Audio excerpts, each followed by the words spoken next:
रहते सर? ऐसा प्रश्नों का हम जवाब देंगे जो जिंदगी भर आपको काम देगा परीक्षाओं में। हर कम्पिटिटिव परीक्षाओं में नालंदा का प्रश्न आता रहता है, इवन यूपीएससी तक के। इसलिए अपने दिमाग में बैठाने का कोशिश कीजिए। यदि किसी बच्चे को किसी तरह का प्रश्न पैदा होता है दिमाग में, आप हमसे अवश्य करेंगे, मैं उसका जवाब देने के लिए सक्षम हूँ, किंतु शांति बना के सुनना आपका कर्तव्य है। आज संडे है, बहुत सारे स्कूल का भीड़ आप देख रहे हैं, अतः अपने ग्रुप के बच्चों को एक साथ ही चलना चाहिए। एक साथ चलेंगे, हम जहाँ कहीं बताएंगे जगह छोटा रहेगा तो कंबाइन होकर के सुनते चलिएगा। हमेशा नीचे ध्यान रखना चाहिए, चूँकि चलते चलते हम लोगों को नाली का सिस्टम, ड्रेनेज सिस्टम वगैरह पुराना मिल जाएगा, तो ऐसा ना हम उसमें गिर जाएं, परेशानी हमारे साथ भी होगी। इसलिए ध्यान देकर के सुनिए, और बहुत बड़ा जगह है घूमने के लिए, अतः साथ जरूर रहिएगा। ओके, तो ये विश्वविद्यालय नालंदा है।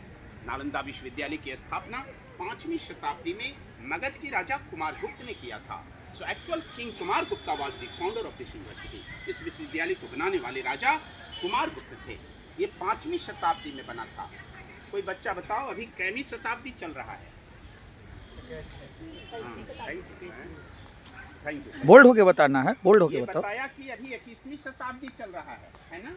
और 5वीं शताब्दी में बना था। कोई बेटी में से बताओ कितना दिन पुराना ये बिल्डिंग हुआ? कितना 100 साल पुराना हुआ बताओ? हाँ, 1600 एग्जैक्ट आंसर, थैंक यू। तो आज से 1600 साल पहले नालंदा विश्वविद्यालय राजा कुमारगुप्त ने 5वीं शताब्दी में बनाया। इसे हर्षवर्धन देवपाल ने विस्तार किया था। ये 10 किलोमीटर लंबा और 5 किलोमीटर चौड़ा था। एट ए टाइम यहाँ 10,000 छात्र और 1,500 प्रोफेसर पढ़ने पढ़ाने के काम में लगे हुए थे। लेकिन 12वीं शताब्दी में तुर्किस्तान आक्रमणकारी बख्तियार खिलजी के द्वारा नालंदा को जला दिया गया, इसे खत्म कर दिया गया था। यहाँ पर 3 बड़ी बड़ी पुस्तकालय थी, जिनका नाम था रत्न सागर, रत्न दधी, रत्न रंजिका। इतनी किताबें थी बाबू, जब जलाई गई आपकी नालंदा 6 महीना तक लगातार जलता रहा। फिर धीरे धीरे करके भूकंप आया और ये पूरा मिट्टी से दब गया था, एक पहाड़ के जैसा हो गया था। अभी 1 वर्ग किलोमीटर को खुदाई करके निकाला गया है, जो हम आगे देखेंगे वो खुदाई किया हुआ है, जिसका ये बाउंड्री वाल है। बाकी एरिया पर गांव बसा हुआ है, खुदाई बंद है। हम जो जानकारी आपको दे रहे हैं, कहाँ क्या है जो हम बताने जा रहे हैं, ये हमारी कल्पना नहीं है कि आपको खुश करने के लिए कुछ बता दिया, ऐसी बात नहीं है। नालंदा विश्वविद्यालय की एक एक बातों की जानकारी हुएनसांग चीनी यात्री की डायरी से मालूम पड़ता है, जिसके बारे में कुछ आप पढ़े होंगे या कुछ आगे क्लासों में पढ़िएगा। हुएनसांग सिलेबस में भी है। हुएनसांग चीनी यात्री, चाइना का लड़का, नालंदा विश्वविद्यालय का छात्र, बाद में टीचर रहा था। उन्होंने अपनी डायरी जो लिखा था, जिस डायरी का नाम है CUK। क्या नाम है जी? CUK। हाँ, याद रखिएगा, ये सब बहुत इंपॉर्टेंट क्वेश्चन है कम्पिटिटिव परीक्षाओं के लिए। तो CUK में उन्होंने चर्च किया था नालंदा के बारे में। नालंदा 2 शब्दों का मेल है, नालंग और दा। नालंग माने कमल का फूल, जो ज्ञान का प्रतीक है। दा माने देने वाला, वह स्थान जो ज्ञान को देता है, वो नाम नालंदा है। हुएनसांग की डायरी के आधार पे नालंदा विश्वविद्यालय में टोटल फ्री शिक्षा मिलता था, जहाँ रहना, पढ़ना, खाना, पीना सब फ्री था।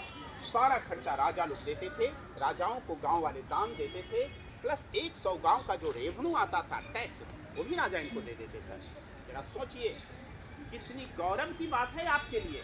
पूरे दुनिया के लोगों के आपके पूर्वजों ने फ्री रखा, खिलाया, पिलाया और ड्रेस दिया है। आज इतना एडवांस कहीं ऐसा शिक्षा है बेटा विदेशों में? नहीं है। आपके यहाँ पूरे देश विदेश के लोग आकर के फ्री रहे, खाए पिए। इनका सारा खर्च राजा लोग देते थे, राजाओं को गांव वाले दान देते थे, प्लस 100 गांव का जो रेवेन्यू आता था, टैक्स आता था, वो भी राजा इनको देते थे, जिससे फ्री शिक्षा चलता था। नालंदा विश्वविद्यालय 700 साल तक चलता रहा, 5वीं शताब्दी से लेकर के 12वीं शताब्दी तक। 700 साल में यहाँ 17 बड़े बड़े हायर स्कॉलर हुए, जिनका नाम नरोपा, तिलोपा, गुरुपद्म संभवा, शांति देवा, शांति रक्षिता, आर्य देवा, वसुबंधु, असंगा, धर्मकीर्ति, सुविष्णु, नागार्जुन, चंद्रकीर्ति, शीलभद्र, अतीश दीपंकर, बेरोचना, ये सब नालंदा का विद्वान जो कहते। नालंदा विश्वविद्यालय में भाषा 2 थी, संस्कृत और पाली। ये 2 भाषाओं में पढ़ाई होता था, किंतु विषय के रूप में कला विज्ञान, आयुर्वेद विज्ञान, चिकित्सा विज्ञान, दर्शन शास्त्र, तत्व ज्ञान, खगोल विज्ञान सोचिए बेटा, उस समय भी आपके यहाँ एस्ट्रोनॉमी की पढ़ाई हो रही थी, जब विदेशी लोग जंगलों में भी रहते थे।